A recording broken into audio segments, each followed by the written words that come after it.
Good morning students, welcome to Aangan public school.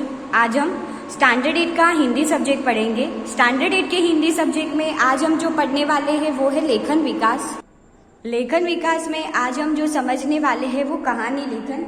एक कहानी लेखन है, वो आप लोगों को एग्जाम्पल के तौर पर दिया गया है, फिर भी हमें वो समझना है।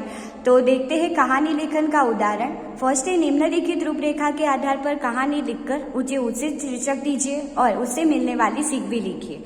यानी कि आप लोगों को पॉइंट्स दिए हैं, तो पॉइंट्स के अकॉर्डिंग पहले आपको कहानी समझनी है, उसका जो टाइटल है वो सोचना है और उससे मिलने वाली सीख लिखनी है। तो रूपरेखा है, एक नगर में दो स्त्रियां, एक ही बालक के लिए दावेदार, आपस में तकरार, मामला न्यायाधीश के समक्ष, दोनों की बातें सुनना, न्याय करना, बालक के दो टुकड़े करके बांट लो, एक स्त्री मौन, दूसरी स्त्री का रोकर कहना, बच्चे को न काटो, उसे ही दे दो, न्यायाधीश का फैसला, रोती हुई स्त्री को बालक सौंपना और सीख। यानी कि इसमें अब क्या कहानी की गई है वो देखनी है कि आप लोग ये कहानी है वो पहले से पढ़ते आए हो कि एक नगर में दो स्त्रियां है, वो एक ही बालक के लिए झगड़ती है और दोनों इस पर अपना अधिकार जमाने के लिए बहस में उन लोगों में बहस छिड़ जाती है।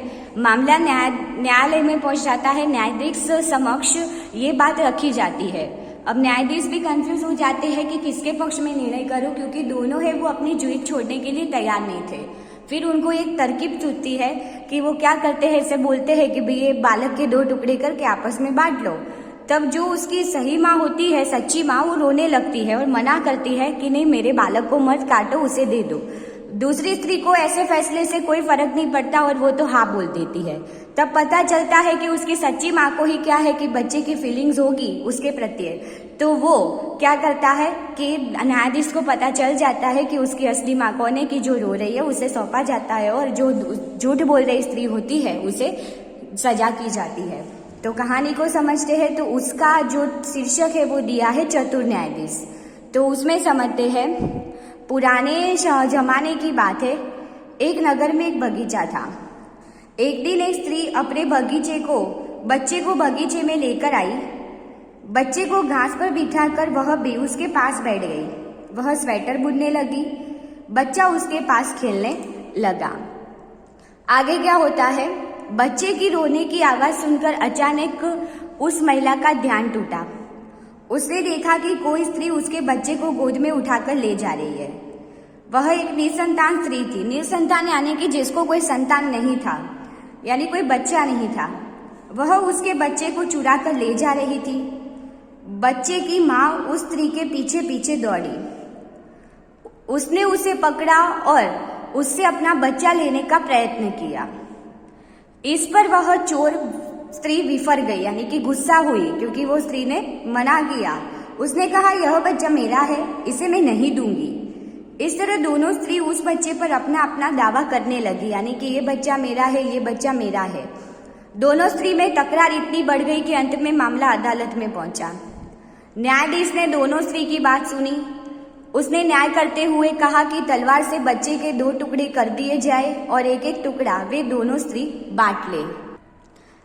न्यायाधीश के फैसले पर निसंतान स्त्री एकदम शांत मौन खड़ी रही, पर बच्चे की असली माँ रोते हुए बोली, नहीं, बच्चे को काटो मत, मुझे बच्चा नहीं चाहिए, यह बच्चा उसे सौंप दो, क्योंकि अपने बच्चे पर कोई आ जाए तो माँ उसे सहन नहीं कर सकती। तो ये इसकी जो सच्ची माँ थी उसने भी ऐसा ही किया। इस तरह मेरा बेटा जीवित तो रहेगा। चतुर न्यायाधीश समझ गई कि बच्चे की असली माँ कौन है। उनकी आज्ञा से बच्चा रोती हुई स्त्री को सौंप दिया गया।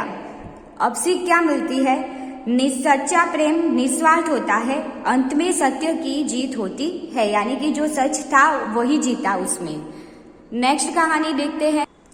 निम्नलिखित रूपरेखा के आधार पर कहानी लिखकर उसे उचित शीर्षक दीजिए और उससे मिलने वाली सीख भी लिखिए। रूपरेखा है, एक निर्दयी राजा, गुलाम को दंड, गुलाम का जंगल में भाग जाना, सी से भेंट, सी के पैर से कांटा निकालना, सी से मित्रता, गुलाम की गिरफ्तारी, फांसी की तैयारी, उसे भूखे सी के सामने छोड़ना, सी का स्नेहपूर्ण व्यवहार, दोनों की रिहाई अने सीख। तो इसमें जो था, आप लोगों को पता है कि एक जो गुलाम था उससे कुछ गलती हो जाती है, पर वहाँ का जो राजा था वो कितना कठोर था कि उसने मृत्युदंड की सजा उस गुलाम को सुनाई। गुलाम है वो उससे बचने के लिए क्या करता है, जंगल में भाग जाता है। जंगल में भागते वहाँ एक जगह बैठ जाता है और वहाँ एक सिंह की कराने की यानी कि उसकी आवाज़ सुनता है। वो सिंह के पास जाता है और देखता है कि इसके पैर में तो कुछ लगा है, इसीलिए सिंह क्या है घायल हो गया, इसीलिए इस तरह आवाज़ कर रहा है।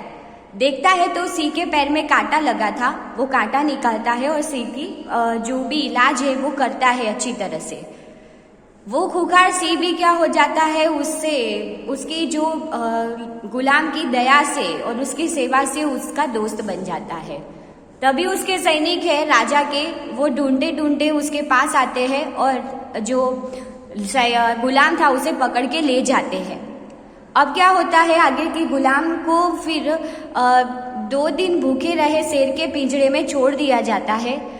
अब जैसे ही शेर के पिंजरे में यानी सिंह के पिंजरे में उसे छोड़ा जाता है, तब सिंह कुछ नहीं करता, निष्क्रिय रहता है और उसे चाटने लगता है यानी कि उसको पैम्पर करता है। तो क्यों? तो वो सिंह वही था जिसका उसने इलाज किया था। ये सब देखकर सबको आश्चर्य होता है कि ये क्या हो गया। फिर उसे गुलाम को पता चलता है कि हाँ ये तो वही सिंह है जिसका मैंने इलाज किया था और उसके पैर से कांटा निकाला था। तो मोरल ऑफ द स्टोरी क्या है कि एक अच्छे व्यवहार से और अच्छी तरह से बिहेव करने से क्या होता है कि खूंखार या कोई भी इंसान हो या जानवर हो तो वो भी पिघल जाता है। फिर राजा है वो जो गुलाम को क्या करता है, मुक्त करता है। तो देखते हैं, टाइटल है सिंह और गुलाम। ग्रीस देश का एक राजा बहुत निर्दयी था। उसके यहाँ अनेक गुलाम थे, वह उनसे सख्त मजदूरी करवाता था। एक बार एक गुलाम ने चोरी से एक फल खा लिया। राजा ने गुलाम को कठोर दंड देने का निश्चय किया। दंड के भय से वह गुलाम जंगल में भाग गया। जंगल में लड़के ने एक